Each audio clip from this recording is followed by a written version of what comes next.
Hi there, this is Vajragupta, beaming out on behalf of Croydon Buddhist Centre, Wednesday night class. Just waiting a few minutes for folk to arrive.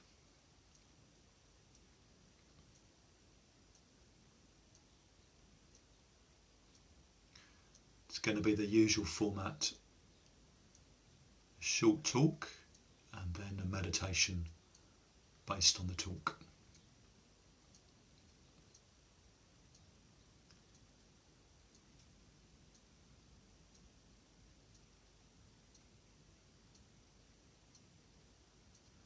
So there's one or two people starting to arrive now, so hello and welcome.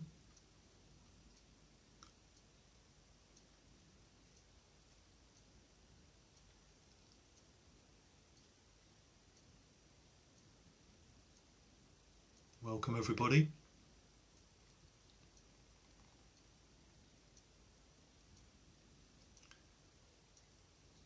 We'll just wait a couple more minutes, allow people to arrive.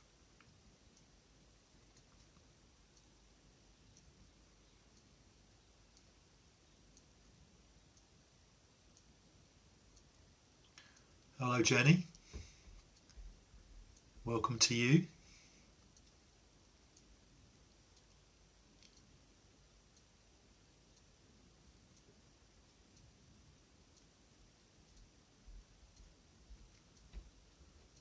Hi Carol.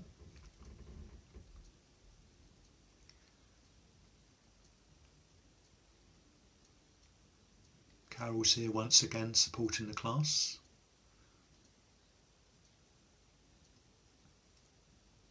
Doing the moderating.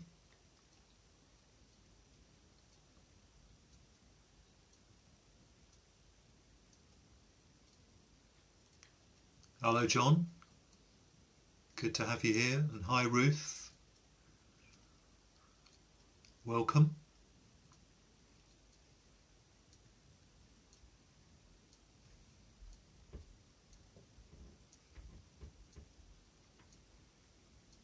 So I'll start in a minute or two, usual format, short talk and then a led meditation.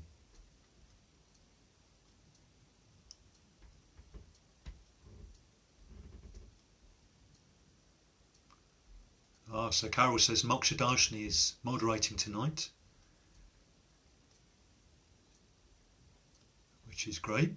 So hi Amoghasiddhi if you're there. A few more of us are training up to moderate so that Carol eventually might even have a night off. An extraordinary and wondrous thing, and well deserved.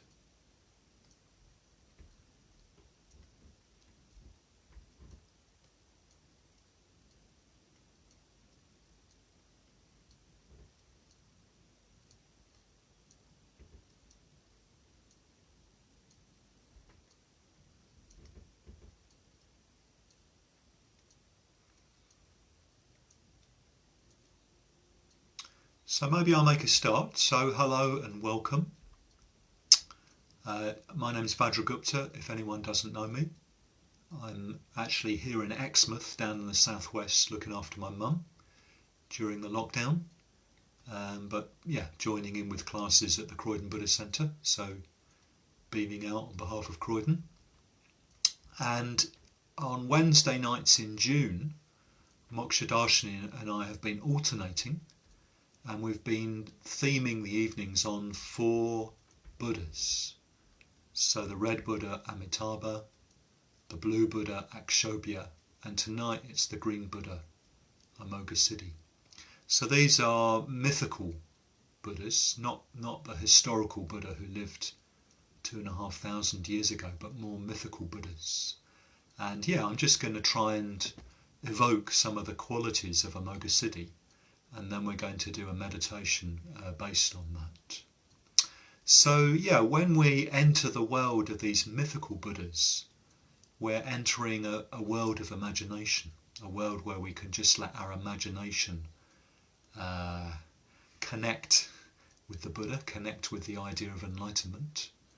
And these Buddhas, it's also about connecting with the world of the senses. with the world around us, sort of making connections between the world around us and the Buddhas and enlightenment. So these Buddhas have a particular colour, they have a particular direction, the north or the south or the east or the west. They have animals associated with them. They have times of day associated with them. So there are all these sort of associations and connections. And I guess what that means is we can sort of, as we go around the world, as we go around our life, we can sort of make those connections. We can see green and it might remind us of something about Amoghasiddhi, for example.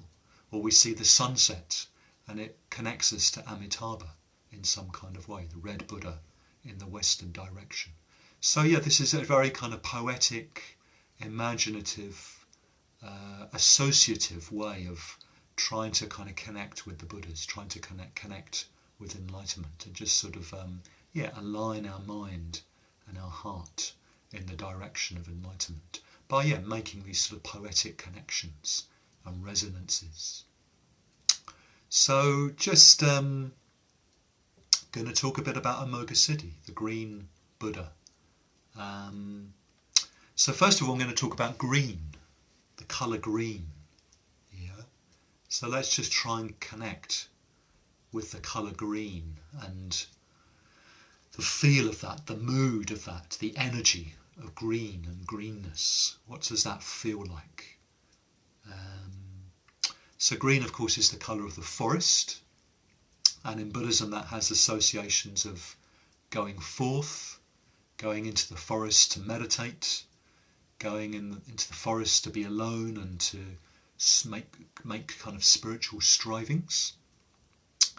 Green is the colour of life. It's the colour of nature. It's a colour that is sort of fresh and vital and the colour of life. Yeah. So maybe as you're here now, you can think about greenness. Perhaps imagine that the smell of green, the smell of freshly cut grass, or the smell of a pine forest. Just sort of breathe in through your nose and sort of imagine those smells, yeah? And then the sight of green, yeah? So all the different shades of green in a forest.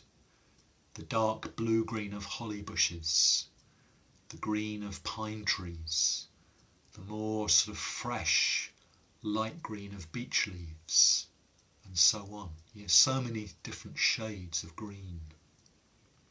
And maybe also the touch, the texture of those leaves, the relative sort of softness and silkiness of beech leaves, or the spikiness of pine needles. Yeah? So just try and connect with greenness in nature, the freshness and the vitality of green. Of course, green is also the colour of go on a traffic lights. So it's also the colour of going for refuge, the colour of sort of action, of moving forwards, as it were. Yeah. And it's an interesting colour because it's the colour of energy and life, but it's also a very calm and soothing colour. So it's got this sort of very balanced energy to it, this sort of balanced quality. It's a soothing, healing, natural colour, and yet it's also the colour of life and energy and vitality and sort of sappy, juicy growth, thronging growth. Yeah. So there's something about the colour green which is to do with balance of energies. There's real energy and life there, but somehow it's natural and soothing and just kind of growing naturally, as it were. And that very much connects to Amoghasiddhi. One of the things Amoghasiddhi does is he integrates and balances all the different energies. Yeah. So the kind of greenness, the energy of green isn't a colour, isn't an energy which is sort of artificially pumped up in any way. It's not kind of forced. It's not kind of buzzy and adrenaline driven or anything like that. It's a very kind of natural healthy, real, earthy kind of energy and mood. Yeah. So that's just a few thoughts, a few associations with the colour green. And then Amoghasiddhi is also the Buddha of the northern direction. The Buddha of the northern direction. So yeah, just want us to kind of get into the idea of the north.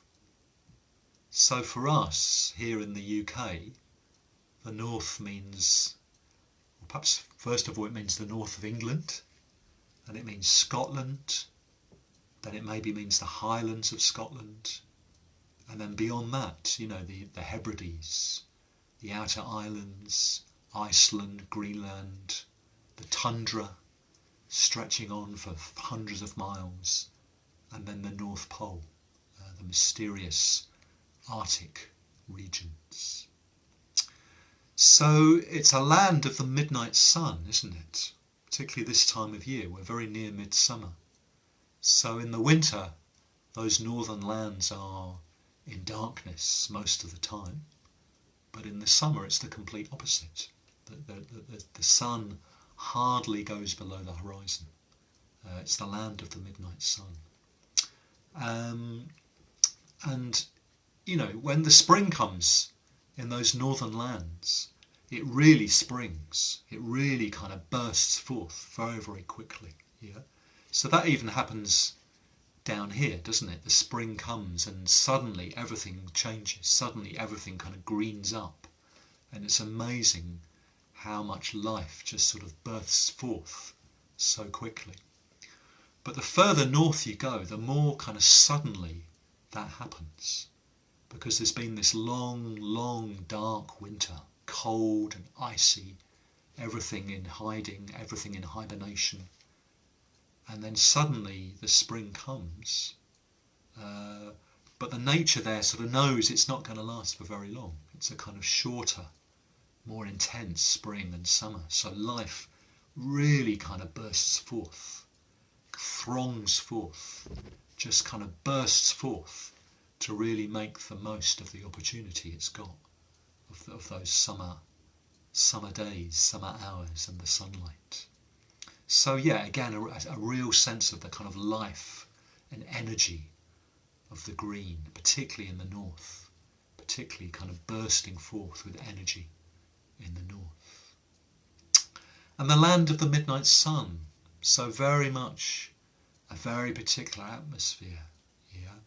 And I've done a few solitary retreats up in the north, right up in the very, very north of Scotland. Very, very beautiful places, very, very special times in my life. And I remember one solitary retreat, it was actually in June, so I was there during the solstice, and watching the sun just circle round the whole sky during the day. And then at night time, you know, about midnight, it would just sort of slant down towards the horizon. It would just skim underneath the horizon just for a couple of hours.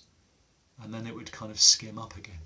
So it hardly went down below the horizon at all. It never really got properly dark. Very, very magical. Very, very strange in a way. Very mysterious. So I'm just going to read you a little excerpt from that solitary retreat and from what happened. So one night I was sleeping in this little wooden cabin on a beach right up in the north of Scotland, but it was so light that at 2 o'clock in the morning, when the sun came up again, I was woken up by the light. So I'll just read you this. One night I was woken in the early hours by the light. The sky was a rich and luminous blue, almost incandescent, streaked with gold-yellow clouds, through which golden light flowed downwards. It was light enough for a heron to be fishing on the beach. Everything was washed in golden radiance, the sand gilded, the pebbles glazed, and the sea gold dazzled. Even the heron strutting through the water had a golden lustre. They say the light and the colours that far north are different, This is a result of the plentiful rain washing impurities from the atmosphere. The air is rinsed clean, the light is pristine, and the colour of things is purified. It was like a pure land, a place of astonishing beauty. I fell in love. I'd never been anywhere so beautiful and enchanting. So yeah, maybe we can connect with that sense of the midnight sun, the beautiful golden light, and the colours of things just being so pure, so pristine. Yes, a magical, enchanting place. And very, very spacious. It's a kind of wild, open, spacious land, very uninhabited. You can travel for miles and not pass a car on the road, or not see a house or anything like that. Yeah. And yeah, also it has its very, very strong atmosphere sometimes. So in Scotland they have this expression, a thin place. So a lot of those places up in the far north, they're thin places. Yeah. So the barrier between this world and the other worlds, the spirit worlds as it were, feels thin. It feels like you can kind of pass between them quite easily, maybe even without realising what's going on. Yeah. So it's a place of strangeness, a place of atmosphere, a place maybe even sometimes a bit eerie and unsettling. But yeah, places of strong, strong atmosphere. And yeah, so Amoghasiddhi, his name means unobstructed success, dwells in the north. He's the green Buddha of the north. So I want us to imagine maybe walking up a hillside and we're in the wooded lowlands and we're all walking up by a stream up the hill, and there's the noise of the stream. And yeah, I'm just going to read you another excerpt from that solitary retreat. I came up through the wooded lowlands, up the beck, over the ridge of the hill, and suddenly I was in the presence of the lake.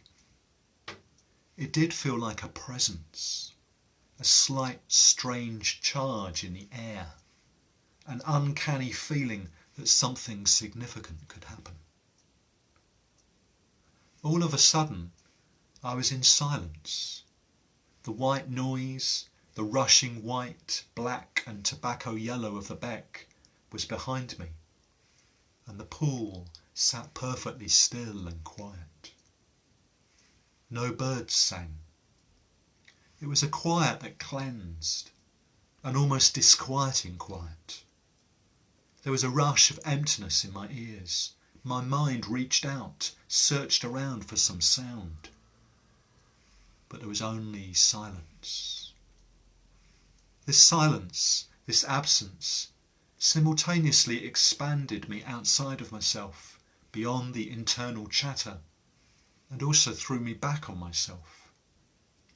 I became more aware of myself as a being, a creature, in a place, as a voice in a landscape. Where did that silence reside? Inside my mind, or out there around the lake? It suddenly seemed to be not one or the other, nor both, nor neither. So yeah, maybe imagining being by this mountain lake, a lochen or a tarn, surrounded by rocks, and it's completely silent. The wind has dropped, the sound of the stream is behind you, and there's this very strong silence and strong presence of the lake, the kind of dark waters, jade coloured, maybe a dark, mysterious jade colour of the waters. Yeah, very, very strong atmosphere.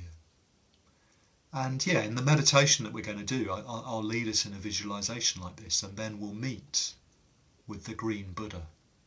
Amoghasiddhi, who's also this mysterious green in colour, perhaps a dark green, perhaps a kind of jade green, a sort of luminous, strange, slightly strange green colour, yeah? And of course his mudra is the mudra of fearlessness. So he holds his hand up like this. Quite a strong gesture. I used to live in Birmingham for many years, and they had a standing Buddha. It was larger than life size. And they displayed it in a place where you could see it right through several rooms. There were kind of archways in each room, and you could see through all these archways. Right at the end, there was this Buddha standing there with this gesture. It was very, very strong. Really kind of stood out. And this is the gesture of fearlessness. Of course, it also means stop. Stop. So what Amoghasiddhi is stopping is our fear, and also stopping the greed, the hatred, and the ignorance, the unawareness which is underneath that fear, which is the basis of that fear. Yeah? And this, it links very much to a very famous story from the historical Buddha, where he met a robber, a violent robber called Angulimala. He actually went out of his way to meet him, even though people told him it was very dangerous. But he went out of compassion. And when Angulimala confronted him and threatened him, he stopped him. He was, the presence of the Buddha, the fearlessness of the Buddha was strong enough to sort of stop Angulimala in his tracks. He actually became a Buddhist monk and eventually became enlightened. Yeah? So that's what that gesture means. It's sort of pacification, stopping our fear, stopping the hatred and the aversion which the fear springs from. Yeah? Just pacifying those forces in us, freeing us from those forces. So very, very strong gesture that Amoghasiddhi makes. And then also Amoghasiddhi, in his other hand, he holds a double Vajra. So I'm not going to say so much about that because, there's just so much one could say. But the Vajra is the diamond thunderbolt. So it represents reality, it represents truth, it also represents a kind of determination to cut through to the truth, to really confront reality, as it were. And Amoghasiddhi doesn't just have one Vajra, he has two Vajras fused together into a double Vajra. So again, that's very much a symbol of integration, a symbol of all the energies being kind of unified and integrated and harmonized and brought together. So very, very strong symbolic implement that Amoghasiddhi holds in his hand as he meditates. And then I'm going to leave it to your imagination, but as we meet this green Buddha, how does he look at you? What does his eyes say to you? What's the kind of demeanour? What's the kind of expression on his face? One of fearlessness, but very much a sort of calm fearlessness. That kind of, there's that sort of energy and vibrancy, but also it's very kind of calm, very kind of contained, very fearless. And maybe he's looking at you, seeing that potential in you as well. That's what he really sees deep down into. He sees that potential in you as well. So that's just a few thoughts about green, the colour green and the energy of the colour green, about the north and what the north might mean for us and the kind of quality of the northern lands, and about the symbolism of the Buddha, Amoghasiddhi, unobstructed success. There's a lot more one could say. I haven't talked about the shang-shang birds, for instance. So there's a lot more one could say, and of course the beauty of this is we'll all have our own associations with green and with the north, and with Amoghasiddhi's time, which is actually midnight. they'll all have their kind of resonances and associations and meanings for us. So it can't be kind of tied down to one thing. It's up to us to kind of explore it, of course.